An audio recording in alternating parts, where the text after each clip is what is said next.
감사하고요. 화만나 화요일에 만나는 나는 토크쇼 화요톡은 벌써 13번째 진행하는 거예요. 그래서 오늘은 제가 정말 대단한 분을 모셨는데요.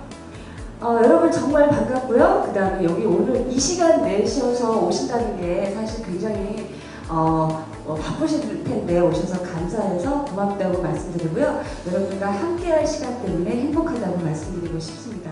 자, 지금부터 지금 여기 화면에 보시면 화요일에 만나는 나는 토크쇼 해가지고 화요톡 돼 있죠. 예, 저희가 원래는 화만나라고 여러분 다들 알고 계시잖아요. 이제 저희가 이제 이름을 리메이킹했어요. 화만나는 1년 동안 인지도를 높이는데 이제 최선을 다한 것 같아서 이제 좀 변화를 주자 해가지고 화요일에 만나는 토크쇼. 그래서 화요톡이라는 이름으로 새로 태어나게 됐고요. 화요일에 만나는 나는 피고쇼입니다. 저는 교육 전문가고요.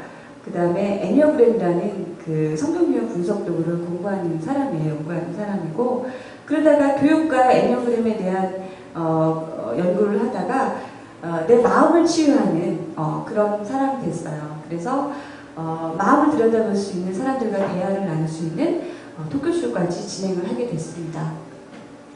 지금 이 사람은 애니어그램의 대가, 그러니까 세계적인 대가예요. 러스어더슨이라는 사람인데 한국에 왔을 때 제가 화만나 인터뷰를 통해서 했던 사진이에요.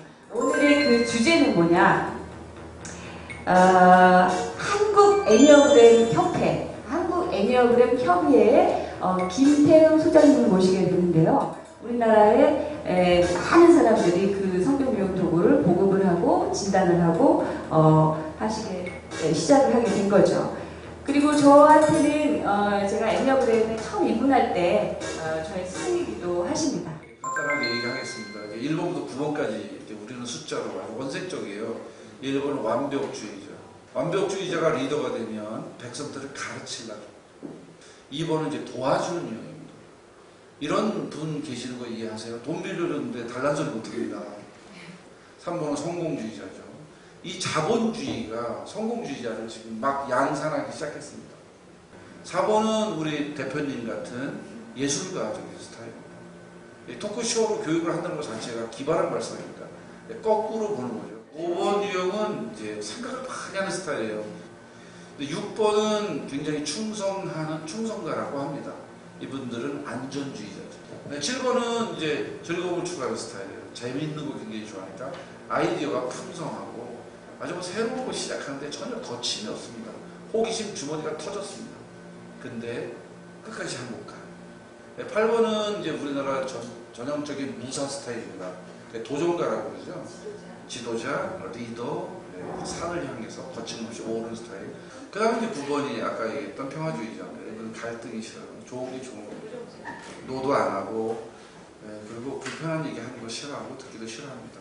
9가지 유형의 집착입니다. 그러니까 내려놓음이 우리의 힐링의 중요한 포인트인데 각자 유형이 가지고 있는 집착 이런 것들을 내려놓으면 어떻게 실생활에서 어떤 형태의 사람이 되고 그리고 그 집착을 가졌을 때 어떤 스타일의 모습이 되는지에 대해서 탐구하고 연구하고 공부하는 그런 도구가 애니어그램입니다. 그래서 애니어그램이라는 도구를 하나 잘 가지고 있으면 대인관계 하는데 굉장히 좋고 그리고 우리 스스로가 자기 자신을 이렇게 발전시키거나 아니면 자기 자신의 힘들고 모순적인 모습들을 발견하고 수정하는데 탁월하게 쓰일 수 있다는 말씀드리겠습니다. 지금부터 수장님과 이제부터는 진짜 토크쇼를 나눠보도록 하겠습니다. 속 깊은 이야기를 나눠보도록 하겠습니다. 밥을 먹으러 가면은 꼭 제가 그런데요. 그만 갑시다. 제 생각에는 밥 다 먹었잖아요. 할 말 다 했고 더 이상 대화가 진전되지 않잖아요. 그럼 가야죠 뭐. 먼저 일어나자고요. 먼저 일어나자고. 이렇게 하는데 집사람은 그게 너무 불편합니다. 왜 하필이면 당신이 하냐는 거죠. 아니 밥 다 먹고 할 일 끝났고 그런데 가야지 그럼 어떡하냐고. 그 가는 거는 맞는데 왜 그 얘기를 당신이 하냐고. 다른 사람이 할 때까지 가만히 있으라는 거예요. 그러니까. 그래서 이제 한 달에 한 번씩 그런 소원 주고받기를 하는데 나는 그런 소원 얘기하고 자기는 그런 얘기인데 소원 이제 한 달 동안 그렇게 했어요. 근데 집사람이 한 달 끝나고 나니까 그거 지키느라고 너무 힘들어 죽을 뻔했어요. 그게 저도 힘들었거든요. 식당에 갔어요. 밥을 다 먹었어요. 가자는 소리를 안 하는 거예요. 그걸 기다리는데 너무 힘든 거예요. 그게 이제 어떤 그 지금 차이를 네. 좀 얘기해 주는 거예요. 그러니까 네. 별것도 아닌 건데. 되게 달라요, 사람이, 부부가. 우리 번이요, 정말 좋은 성격이에요, 소장님. 그 청중들의 반응을 보아하니 저런 남자를 어떻게 사나 이렇게 제 아내를 굉장히 불쌍하게 생각하는 분위기가 굉장히 강한 것 같아요. 자, 그러면은 아까 그 사모님 같은 9번처럼 모든 사람과 원만한 그분이 애명을 평정할 수가 있겠습니까? 많은 사람들에게 리더십을 발휘해가지고 이러한 사람들에게 개몽을 할 수 있겠습니까? 1번이기 때문에 할 수 있는 거예요. 예. 그래서 장점과 단점, 그 다음에 그에 대한 향후 단점 방향이 다 있다라는 거. 소장님 사모님입니다. 예. 아주 부드럽게 생기셨죠? 얼마나 부드러우시냐면, 소장님, 에피소드 하나만 해주세요. 밖에 나갔다 들어오셨는데. 그러니까 이제 그러니까 갔다 와서 원세트를 하는 게 불편하다는 거예요. 왜 집에 들어왔으면 이제 편안하게 쉬면 되는데 밖에서 열심히 일하고 피곤한데 그래서 이제 봄, 여름, 가을은 괜찮아요. 겨울이 이제 문제인데 저는 이제 장롱에 해서 옷들 벗어 이렇게 딱 집어넣잖아요. 집사람은 옷들을 벗어서 편안한 데다 거는데 편안하게 제일 잘 걸리는 데가 이 의자입니다. 네, 어느 날 밖에 외출하고 들어왔더니 의자가 찢어져 있어요. 예, 거기에 뭐 오바, 무스탕 뭐 이런 거 무거운 걸 풀어놓으니까 의자가 견디지 못해서 자빠지는 거예요. 그래서 1년에 한두 번씩 그 의자를 쓰러뜨려요. 어느 해는 의자를 안 쓰러뜨리고 한 해를 보낸 적이 있어요. 겨울을 켜서 내가 의자 쓰러뜨리지 않은 것에 대해서 보답하는 의미로 제가 꽃다발도 주고 케이크도 주고 반지도 사주고 그랬던 적이 있어요. 이게 9번의 성격인데요. 이렇게 다른 부부가 살고 있는데 제가 사모님의 아주 재밌는 얘기 딱 하나 보여드릴게요. 사모님과 소장님을 모시고 결혼기념일날 제가 뮤지컬을 보러 갔어요. 그런데 뮤지컬이 어떤 거였냐면 한 배우가 12번의 캐릭터를 가지고 옷을 갈아입고 나오는 역할이었어요. 예. 자, 우리 너무 감동적으로 너무너무 재밌게 다 봤어요. 봤는데, 이제 커팅콜을 할 때가 됐어요. 그래서 막 박수 치시고 배우가 막 나왔어요. 박수 막 쳐주고 막 축하해주고 막 이러면서, 너무 재밌다. 막 이러고, 다음 사람이 따랐어요. 근데 사모님 말 옆에서 뭐라 그러실 줄 알면서 제 귀를 유심했어요. 뭐라 그랬냐면, 아니, 다음 사람은 왜 안 나오는 거예요? 이러는 거예요. 그래서, 예? 사모님 무슨 얘기 했더니, 12명 다 어디 갔니? 그런 적이 있어요? 네. 그래서 그 9번은요, 인식을 못 하는 거예요. 한 여자가 9번의 캐릭터를 가지고 9번의 옷을 갈아입었는데 그걸 모르시는 거예요. 그게 끝나는 2시간 반 동안 모르시는 거예요. 그래서 12명이 안 나오고 혼자만 인사를 하니까 왜 인사를 하냐는 거예요. 제 귀를 의심했다는 거예요. 근데, 그러니, 소장님, 저는 짚고 넘어가야 되는데 뭐냐면 갈등의 요소가 있는 거는 필터링을 안 해요. 필터링을 안 하고 갈등의 요소가 없는 부분에 대해서 필터링을 하죠. 근데 이제 매사가 그러고 사회생활 하겠어요?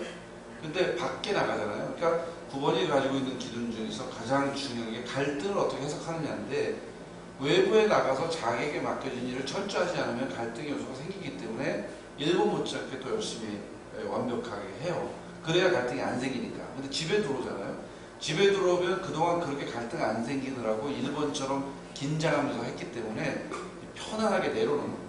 그래서 옷도 아무 데나 놓고 약간 좀 어지러워 쓰러뜨리고요. 그것도 그렇게 크게 뭐 신경 안 쓰는 요소가 되는 거죠. 근데 우리 아이들 평가를 받으면 우리 아이들 아빠 그렇게 생각하면 방이 깨끗하고 정리정돈이 잘 되고 순서가 잘 돼 있고 깨끗해. 근데 마음이 불편해. 엄마는 생각해 보면 이렇게 좀 약간 어지러워져 있고 이렇게 좀 이렇게 깨끗한 정도 상태는 아니지만 그런데 마음이 편해. 이렇게 평가를 하거든요.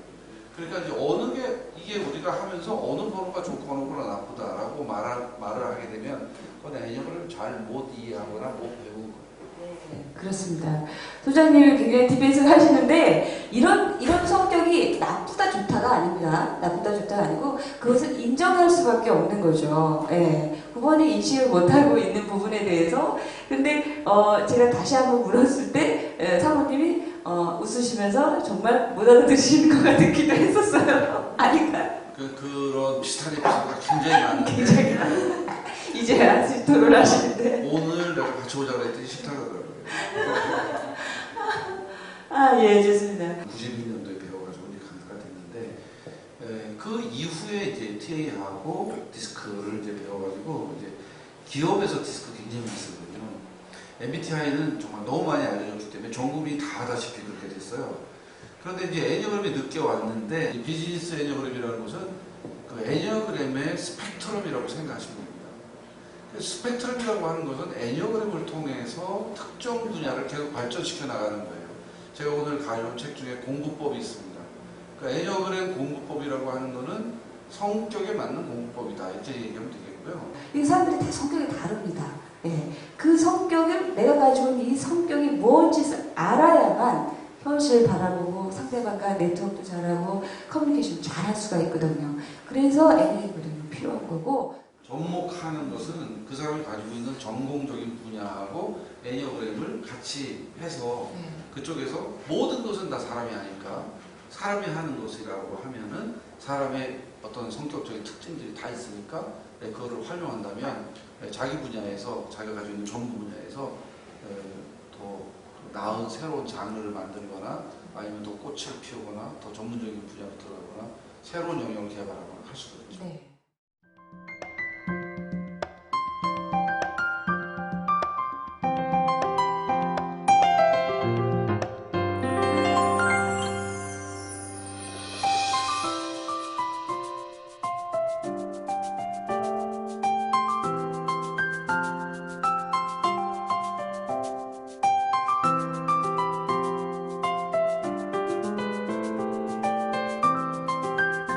애니어그램을 배워보니까 이게 너무 뭐랄까요, 애니어그램을 제가 가르쳐가지고 실패해본 적이 없는 것 같아요. 다른 건 강의하고 난 다음에 결과나 피드백 같은 것들이 좀 안 좋아서 괴로워하기도 하고 힘들어하기도 하고 뭐 실패하기도 하고 그랬던 적이 가끔 있는 것 같은데 애니어그램은 그래본 적이 없는 것 같아요. 그만큼 내가 강의를 잘한다기보다는 애니어그램 가지고 있는 매력이 있는 것 같아요.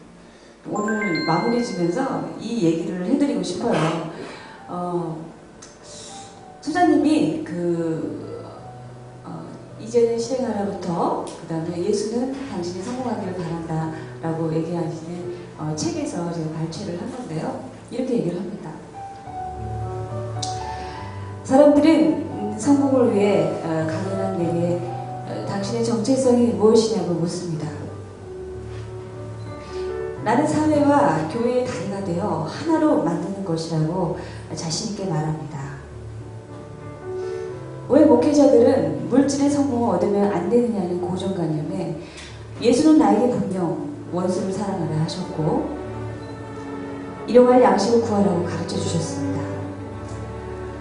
이 모든 것을 균형 있게 가르치시고 남거나 모자라서도 안 된다는 것이 성공적인 삶이라는 대답을 주셨습니다.